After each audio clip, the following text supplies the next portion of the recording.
Hey y'all, what's going on, man? Welcome back to another episode of Keep Truckin with your man Trucker Zay, man. Let's go.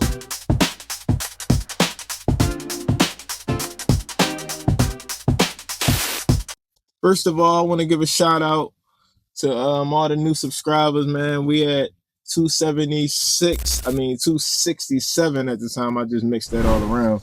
But we currently at 267, man. Last time I believe we was like 30 below that, so we got a plus 30 jump. I believe it was like I was just hitting 200 something, probably like 215, 220 or something like that. So I appreciate, man, everybody that's dropped in, all the new subscribers, all the new people showing love and everything, commenting, liking everything. You know what I mean? Hit me up, man. I appreciate that. Like, I'm doing this. If y'all keep showing the love and y'all keep pulling up and y'all obviously letting y'all aunties and y'all moms and everybody know because of subscribers going up and all the, the interactions and everything going up, man. So I appreciate y'all. I salute y'all. Thank y'all. Let's keep trucking. Uh, right now I'm chilling. I'm at the DC in Bethel. I got a mandatory run in the morning for 5 a.m. So I'm gonna drive out to the track to this truck stop after I'm done this podcast. It's about 3 hours away, so I can make that 5 a.m. mandatory. I had a couple people hit me up in the comments and everything, and even in real life and everything. I got brothers-in-laws and everything, and family members that got their CDL, and they basically ask me these things. So, and I go across a couple videos and see people talking about it. So I'm like, why not? So I'm gonna talk about how DG orientation and training went for me. Basically, short time after I left my last job, I applied to DG along with a couple companies, but this was one of the main ones that I really wanted to, fall through. Probably about a week later, I had somebody reach out to me like a recruiter or something and set me up with a situation with about orientation and everything. And at that time, this location of DG, where they didn't have a safety person here, so I had to go out all the way out Kentucky because they didn't have the safety person here. They just recently got a safety person up here at Bethel about probably like a couple months ago, probably like 2 or 3 months ago. They got a safety guy. So if you're applying now to DG at this time in my area, you'll come straight up here to Bethel to do all your training instead of having to go to Kentucky like I did. But Thank God. it still wasn't bad. Basically, they asked me if I wanted to drive. I'm like, nah, I wasn't trying to do that. And you just send me the plane ticket. So they sent the plane ticket, American, man.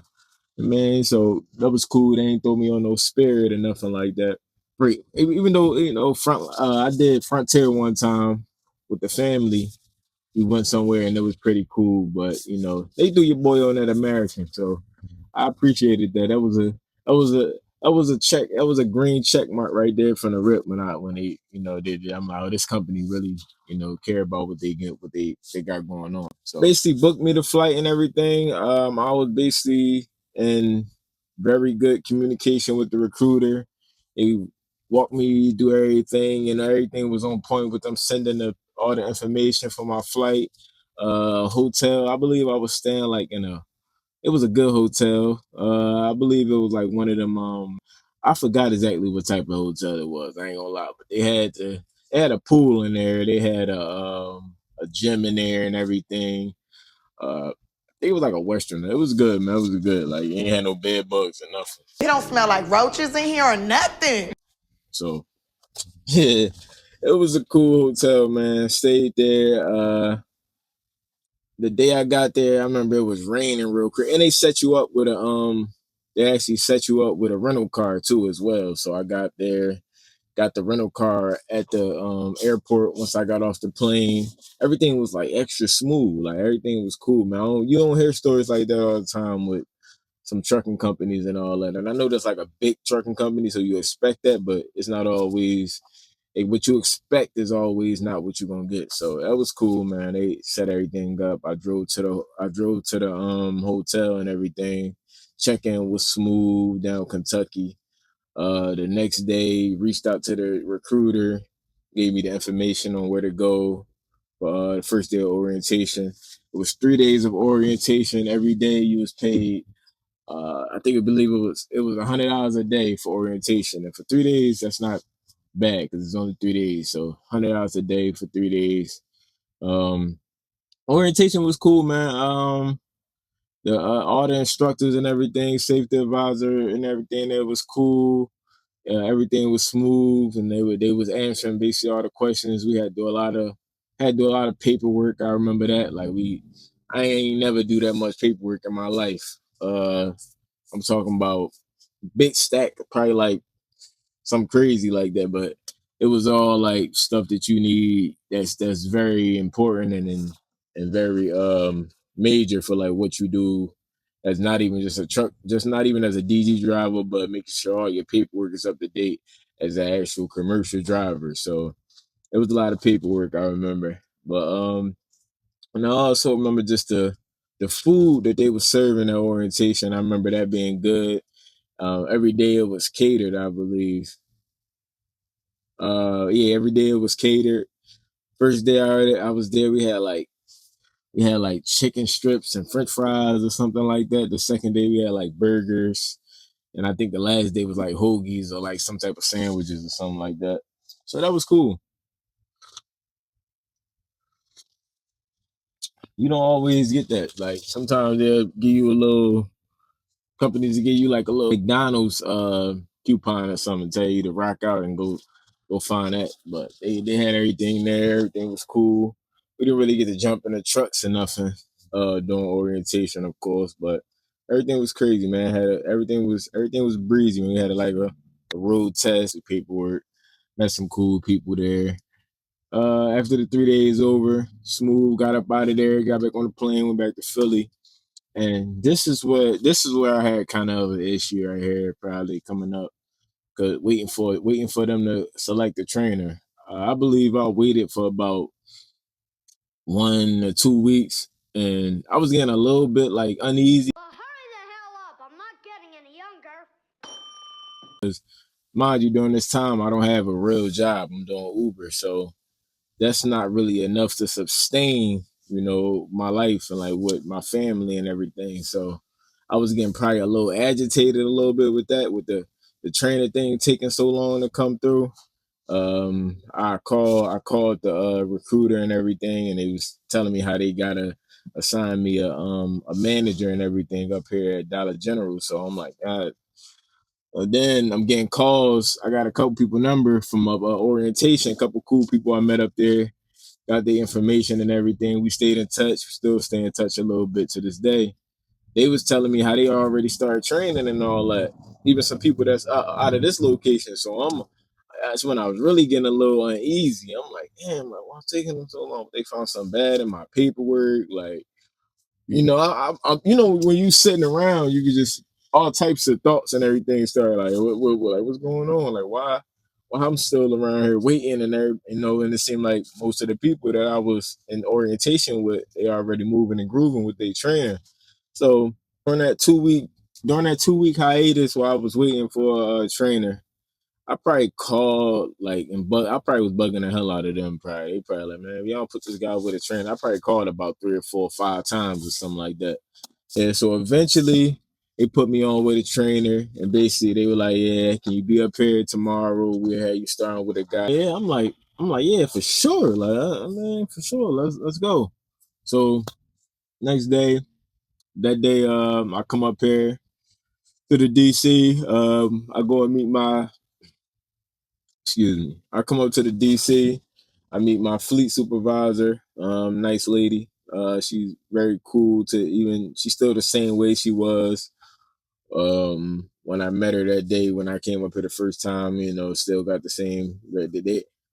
They're very all the fleet man. They're very. That's how they is up here, man. They very in tune with the drivers and everything. They communicative. As long as you let them know what's up with everything. Most of the time they work with you, and they just they look out, man. They good people up here as all the fleet managers and everything on the DG fleet side. I don't really know how it is with all the other companies that work out of this distribution center, but at least with my supervisor being a DG Fleet private driver, my managers and everything, they're cool. Um, so yeah, they set me up with a guy. My guy Will, man, shout out my guy Will, my trainer, good, dude, cool dude. Come to find, he don't really, he not really even a certified like trainer. Like he don't really train a lot, but I guess it was like really not nobody really available like that. So they just put Will on it since he been a good driver and everything, and it got a good reputation for handling his business. They were like, "Oh, go ahead, can you train this guy? Basically, let him drive around with you and put him on to the game." And I'm being that I did the actual DG thing before, a couple years ago with US Express. I felt like I kind of like knew the basics of it, the unloading thing, the how to like maneuver in these different Dollar General parking lots and everything. But I really ain't know shit, man. This is crazy. I don't know shit about fuck. I ain't gonna hold you. It felt like I never did it before. I felt like I never paused. It felt like I never did the job before. For real, it felt like the muscle memory and everything. I'm thinking I'm about to just go out here and just throw these rotainers around again. And I'm telling you, man, I was in for a different situation. My man Will, even though he's not a certified trainer, he's not even really a real trainer, whatever he was saying, he did a great. I mean, showing me that how to basically do what I do at how I do it now. I feel like I'm even better than I was. I'm even better now at doing this job, and I thought I was pretty good when I did it a couple years ago. US Express, but I feel like I'm on a whole nother level for real. Like even better than that. Even when it comes to speed, when it comes to, and I'm older now too. That was a couple years ago. I was younger, so I guess all that play a factor. But shout out my man Will. He was a great trainer. Didn't really have, I only trained for a week because I did it before because I had some experience. If you didn't have no experience at all, you train for about I believe like a month or something like that.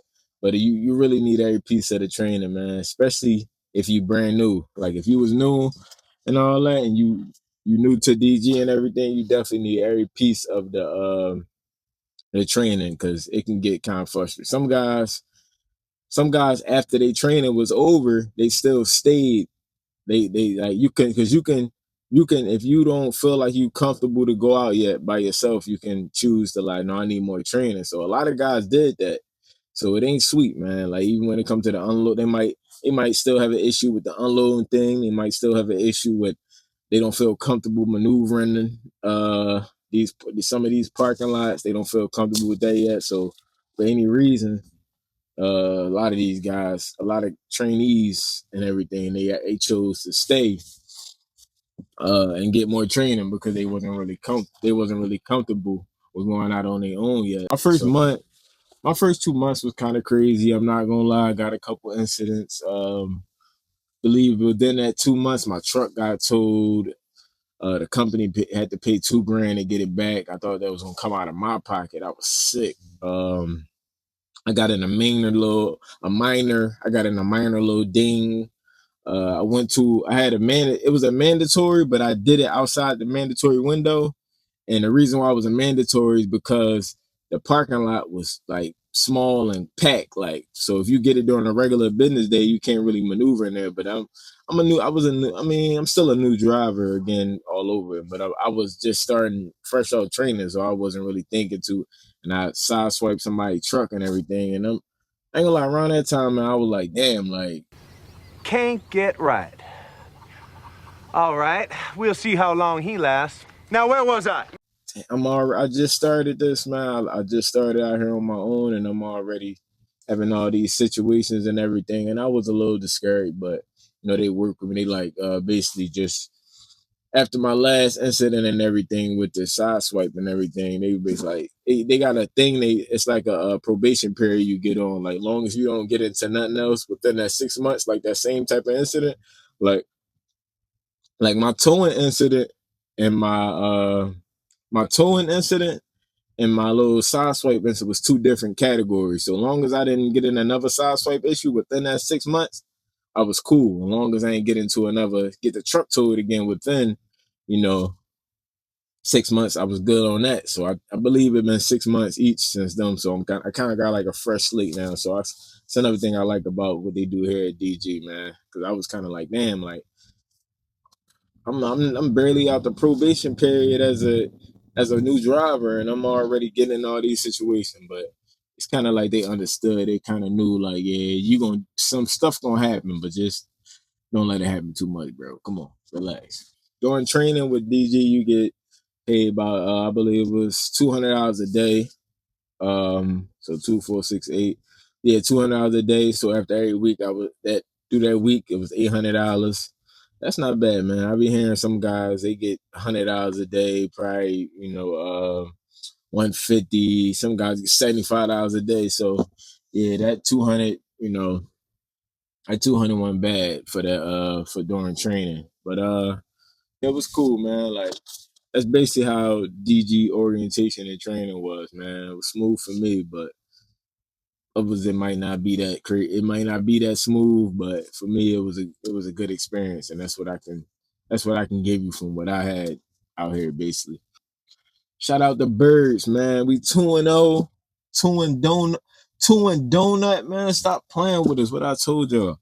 I told y'all what we was gonna do from the beginning, man. But you can't talk too crazy because the first couple games against the Cowgirls, that was a tough one, man. It had me sweating a little bit. I ain't gonna lie, but that's something you expect when you go against the Cowboys, but because they don't play like Dak Prescott don't play like crazy like that with no against nobody else for real but the Eagles. Like that's like his Super Bowl being that he never been to one. So it's like when he played the Eagles, it's like when they whole team play the Eagles, it'd be like, oh, you get breaking all type of crazy, yeah, man, making all type of crazy plays because you know, because we they Super Bowl. But anyway, yeah, man. Hurts did his thing out there. Defense had me kind of nervous. I ain't gonna lie, but they made up for it for real with this Kansas City game because they came to play that game. My man Jalen Carter, JC, got to learn how to chill a little bit with that. He was a little wild for the little spit gate thing. And spit on that thing. You get me? Even though Dak Prescott kind of persuaded it a little bit. He kind of agitated and made that happen. But you don't spit on nobody. Okay, whatever. Jalen Carter, he becoming one of the leaders and one of the big guys on campus. So I feel like you got to control that a little more. Don't let nobody cause you to trick you out your spot. Basically, it's from so. Um, But yeah, you could tell we was missing him that game because this game with Kansas City it was major, and he was a big part of that. Why they was able to get that that situation like that with the defensive line. They were like a totally different unit with Jalen Carter on there. My man Jalen Hurts turned up. No passing touchdowns in both games, but let the media tell it. He can't throw the ball, even though y'all just saw him do it in the Super Bowl. But we're not even caring about that, man. What people got to realize about the Eagles that they're not gonna let you make them play a certain way. Like they're gonna play. I feel like, and I know that the Eagles can throw the ball if they have to. They can run the ball, through it, whatever they got to do to win. But they're not gonna let you, as the other team, or damn sure as the media, they're not gonna let you dictate how they play. Like they're gonna play their game until and run that shit how they want to run it, basically. So it's like people still don't realize that, even though after last year,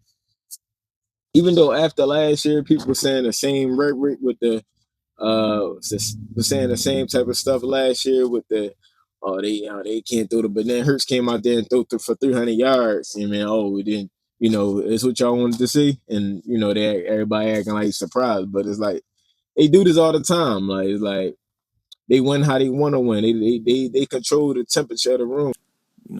You talk about the temperature of the room. I set the temperature.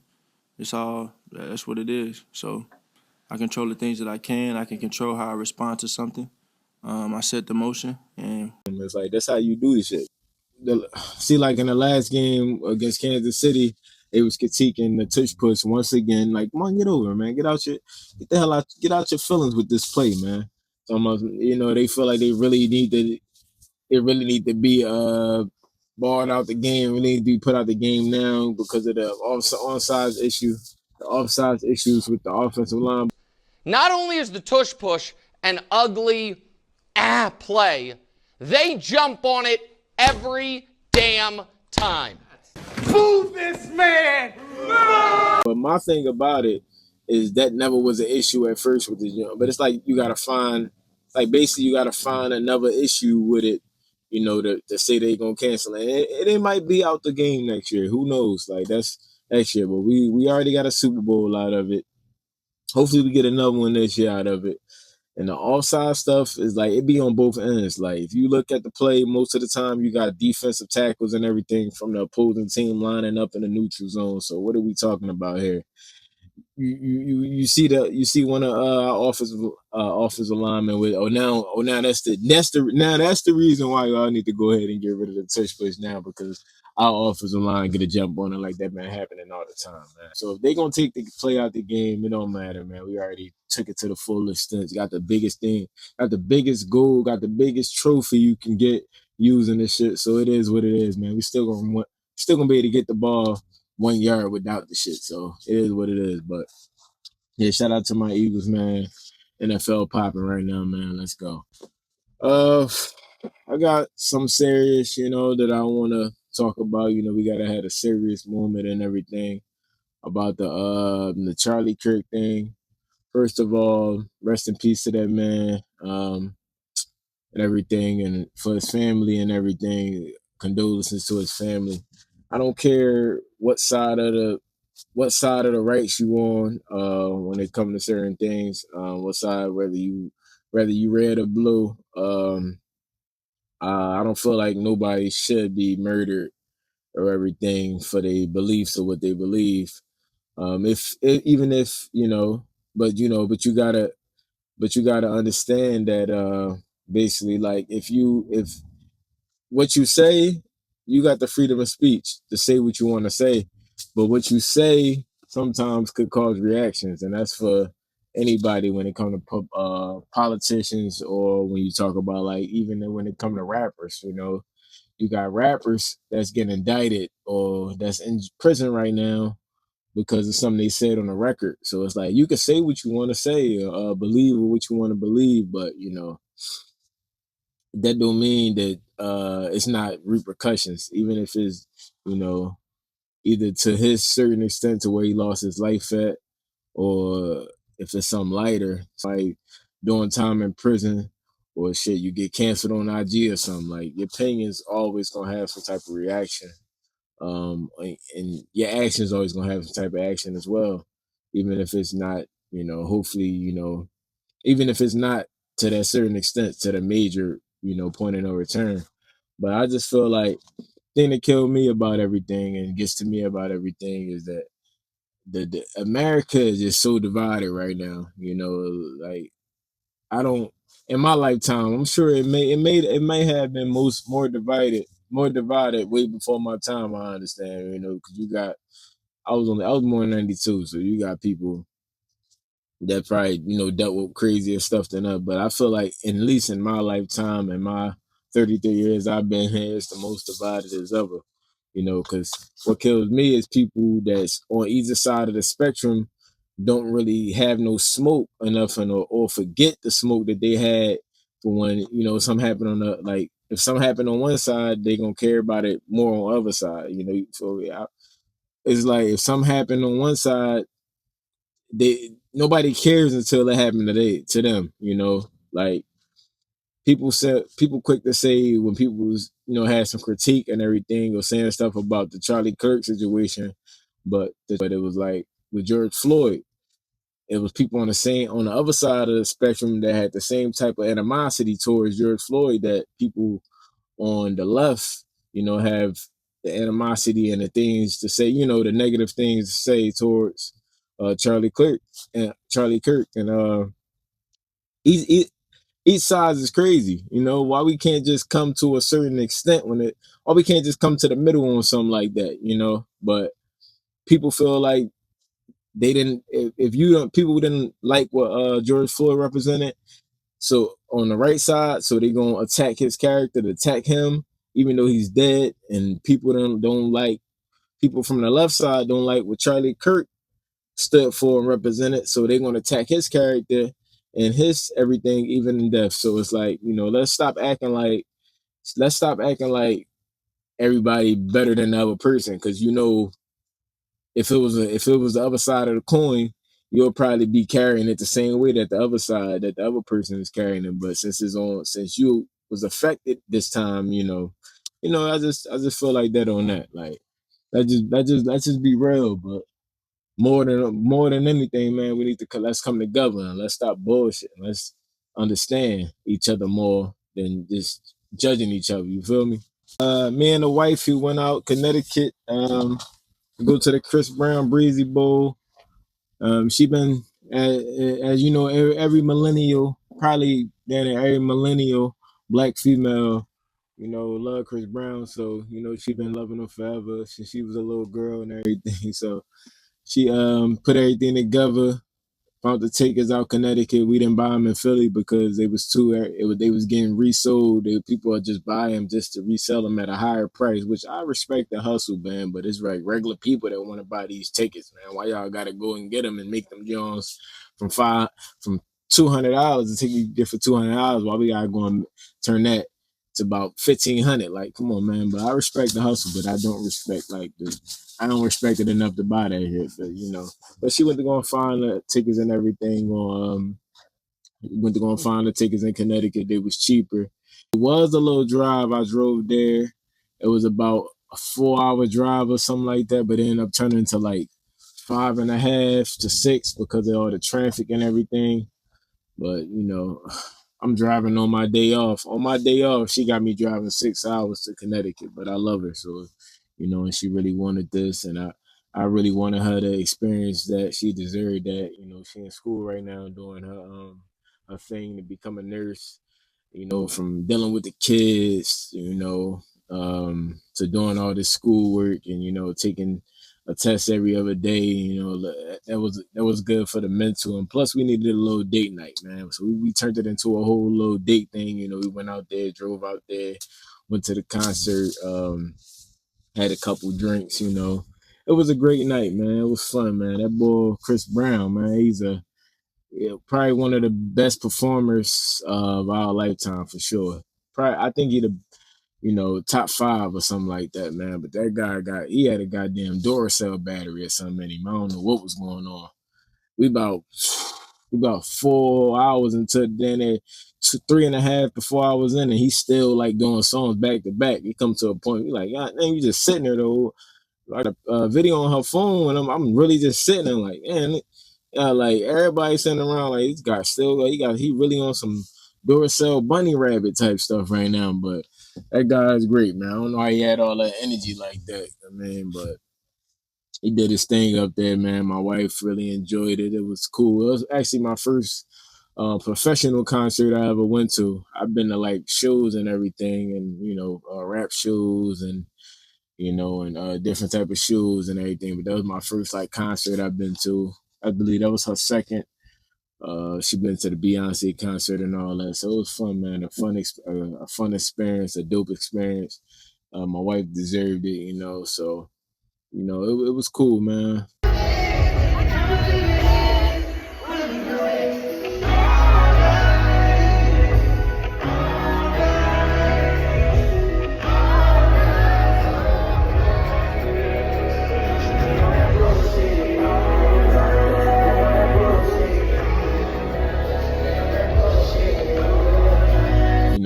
It was cool, man. She enjoyed herself. I enjoyed myself, man.